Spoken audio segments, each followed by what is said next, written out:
Drinks Coach. Yes, it's me. It's Joe again. That's right. This is going on Christmas Day, I think. Is this Christmas Day? You're probably halfway through your meal, or you got bored and you watched this later, or you left it until the next day. There's probably a James Bond on. I don't know why you're watching this. Okay, so last tasting I did was this fascinating tasting of wines from Naramata Bench in South Okanagan, British Columbia, Canada. Certainly a great region to be following right now. I think there's huge potential and huge promise there. So I'm doing a tasting which is weird for one reason, and that is that I think when I first started Series 2, the first show I did was some wines from the Yap brothers wine merchants down in Mere in Wiltshire. And I started with a Chinon, I think it was. Anyway, we're starting this one with a Chinon as well. Why? This is just because I happen to collect 4 very different, very interesting Cabernet Francs from around the world. And this is an opportunity for me to show you, I don't know, with a few exceptions, the regions which really count for Cabernet Franc as a single variety wine. We have Chinon, an appellation from the Loire, where of course Cabernet Franc is the only grape variety permitted for red wines. And also we've got Tightrope, Naramata Bench, Thomas Vineyard, Cabernet Franc from Naramata Bench from Canada, where I've recently been shown the way by Siobhan Turner, Master of Wine. Congratulations on passing up W. No less than you deserved. You worked so hard for it. Very, very, very proud of you that you did that. So she's been telling me that how good the wines are in this particular area of Canada, but specifically Cabernet Franc is something which I think they should be planting in bucket loads, frankly. Just amazing. Then we've got a Cabernet Franc from Argentina. Argentina, the thing about Cabernet Franc is some of the things that people didn't like about it, whether it was maybe it was a bit too herbal, or maybe the tannins and the acidity were a bit high, all go away when you plant this stuff at 7,000 feet up towards the sun in the middle of the Andes. And Mendoza is a region which produces incredible, ripe, bilberry, silky Cabernet Franc with some of that lovely Cabernet Franc DNA still there. The tobacco particularly smells like an unlit Cohiba cigar. Is there anything finer? I don't know. Cigars aren't really an ethical issue, are they, until you light them? And I like them both lit and unlit. And then finally, we have Vineyard Pinot's genius wine, his Wunderkind, his black sheep, Swartskaap, from Hermanuspietersfontein in the Sondagskloof, a long way out of Cape Town. If you drive down the coast, past Walker Bay, past Hermanus. So you go up to St Larry's Pass, and you drive, it's about an hour down to Walker Bay, maybe an hour and a half, past Elgin, and then you go round the coast, going further south, even towards Cape Aguilish, and you get a region which is much rainier than it is in most of the Cape Winelands, and by all accounts just seems just very much like the right bank in Bordeaux. And he's planted Bordeaux varieties there, or he's been allowed to do so by his boss at Hermanuspietersfontein, and produces beautifully packaged, beautifully stylish wines. And my favourite wine that he makes is this, which is his straight Cabernet Franc. I remember tasting in 2015 at a tasting with his friend Jan Ferry, who's a brilliant winemaker at Jan Ferry at Benguela Cove, which is also a very good golf course. And I remember tasting this in the 2015. I said, "This tastes like Pomerol. It tastes like it's like a baby Cheval Blanc," which is actually Saint-Emilion, but it's on Pomerol soil, so you have to understand the joke to know it. But these wines are wines which somehow have gone under the radar. I don't know whether Willem Pinard has not told the great Tim Atkin about these wines, but these wines never feature in his top wines of South Africa, or at least they did. I think the first one, he scored the 2015 89 points, and I'm there thinking, this is a 96er. So for now, it's extraordinarily good value for money, even with the prohibitive profits that Laithwaites slap on their wines. This wine's been available in Laithwaites for about £25, which is great value for money, until you discover it's about a tenner in South Africa. But anyway, one of my favourite red wines in South Africa. Let's start, without further ado, let's talk about Cabernet Franc. Cabernet Franc, the original grape variety of Bordeaux, was the progenitor for all the others. Cabernet Franc, when it's cool, produces a lot of what we call 2,4-methoxypyrazine, which is that grassy, green bell peppery, asparagus-y, you know that thing that only humans can love, which is a delicious greenness to food. It's also the indicator to virtually every other species on the planet that it's not ready to eat yet, because it means it's unripe. So pyrazine is something that I think that we've learned to love. And Chinon back in the day had more pyrazine in it because they didn't green harvest. They didn't pick off bunches of grapes to accelerate the ripeness. And now you don't see it as much. But a hint of bell pepper causes no shame in Chinon. It's a wonderful thing. When you look at Chinon, which is a single appellation around the castle of Chinon in the Loire Valley, you've got Saumur to the west, and you've got Saumur-Champigny to the southwest, and there's Saint-Nicolas-de-Bourgogne to the east. This is the epicenter of Loire Cabernet Franc production, and indeed in France. It's the only part of France where Cabernet Franc is necessarily the only variety you're allowed to grow. So we should start there, shouldn't we? So where's this one from? Well, this is from the Negociant Bougrier, very, very high quality, long-standing family company of brokers, and they make this wine for the beloved Wine Society. This is going to be cheap. This is under 15 quid, I think. Look at the colour, lovely depth of colour, which is typical of Cabernet Franc.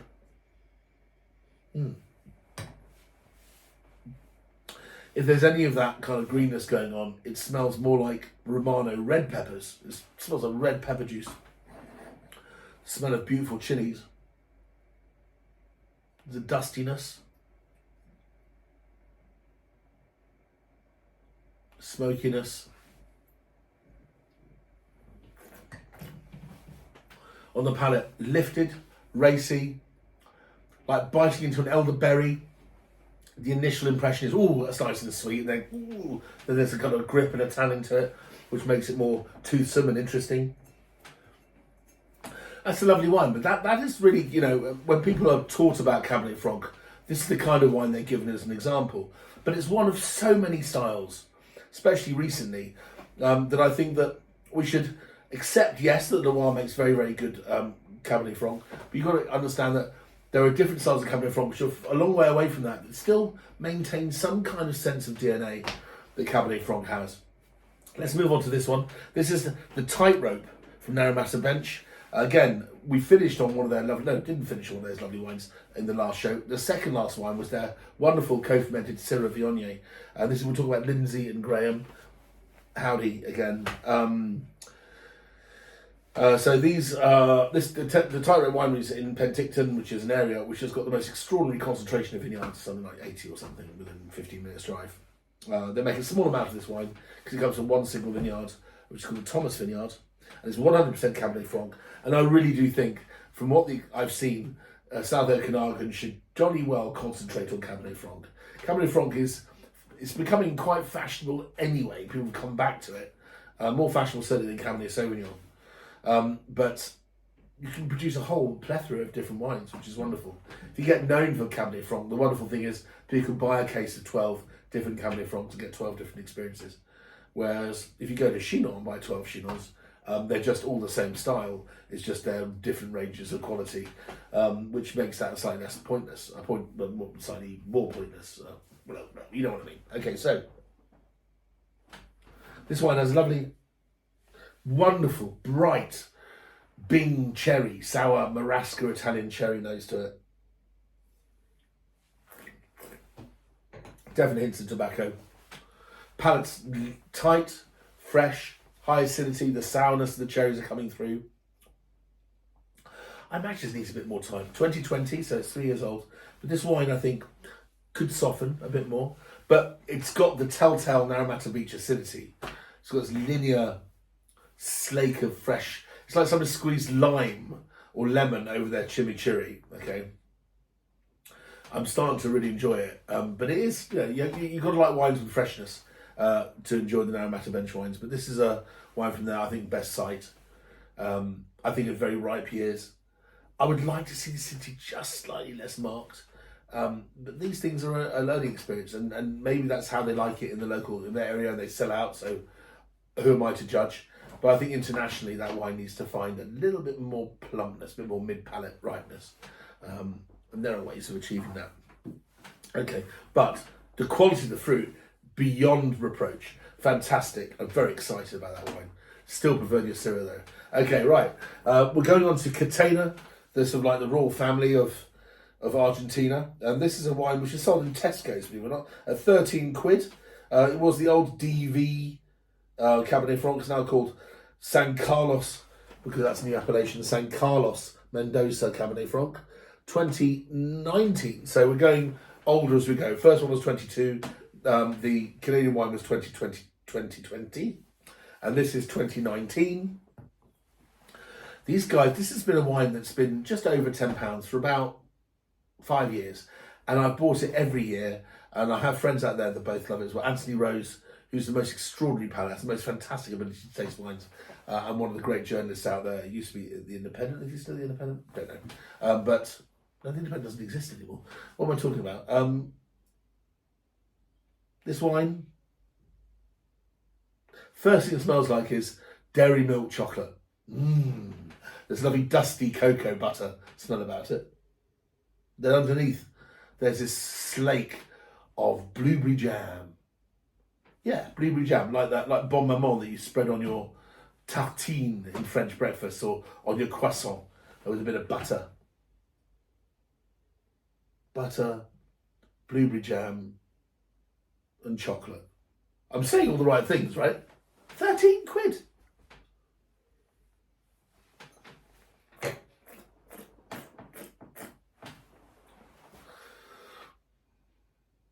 That's really lovely. I don't know how much more New World wine you expect for £13, but this has got it all going on. It's hanging out. It has the dance. It has flavour. It's not jazz hands kind of showy. It's just a full-blown,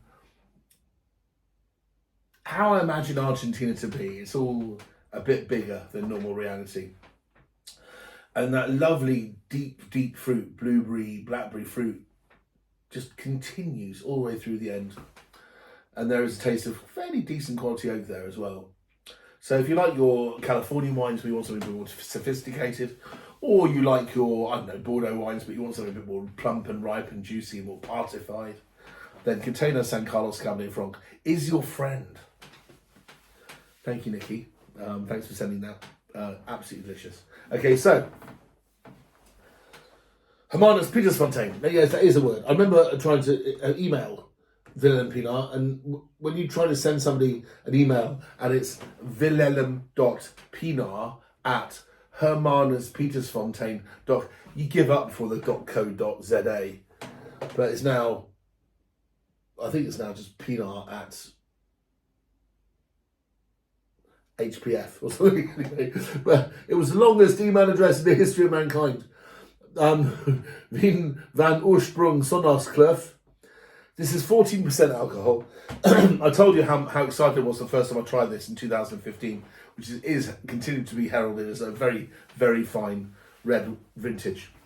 But in this sandpit, if you're playing around with Bordeaux varieties, I think you'll find that this particular variety, the vintage 2017, is better. I think in some cases even 2018, but 2021, given time, will be the greatest wine some people ever make in the Cape winelands, in my opinion. I just judged the Veritas Awards and spent the whole day arguing with people, judging the Cabernet and the Bordeaux blend classes, that the wines were keepers and these wines were great and these wines needed 4 hours in the decanter or 20 years in the bottle to really show how great they were. And they're going, these wines are too dry, it's more like bronze. And I was like, no, these are gold. Just don't drink them yet. So South Africa's in a very good place right now. 2017 is all but sold out. 2019 was all right. 2020 was pretty good. But 21, if you want a vintage to keep, if you want to buy New World wines for a son or a daughter and you want to put some wine down for them for when they're 21 years old, 2021, ladies and gentlemen. You heard it from here first. Okay, so.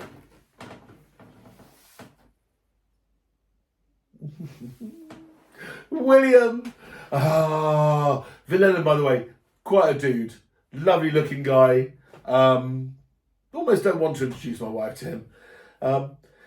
He was supposed to look after me when I was in South Africa last time, and he screwed up because he had an event to do. So you owe me big time, motherfucker. And this is a wine which I'd like to finish Christmas Day on. Yes. Colour, there's some development there. Well, this wine's 6 years old now, 7 nearly. Okay. Smells of tobacco and, I mean, really expensive tobacco.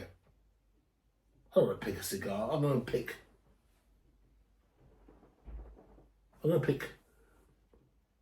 Trinidad Robusto Extra. That kind of aged but not too old tobacco, scented. There's a wonderful meaty quality to it, which you want all your so-called right bank styled Bordeaux's to come to. It smells like Figeac. It smells like a freshly trimmed rack of lamb. There's a smell there. God, that'd be good with steak tartare.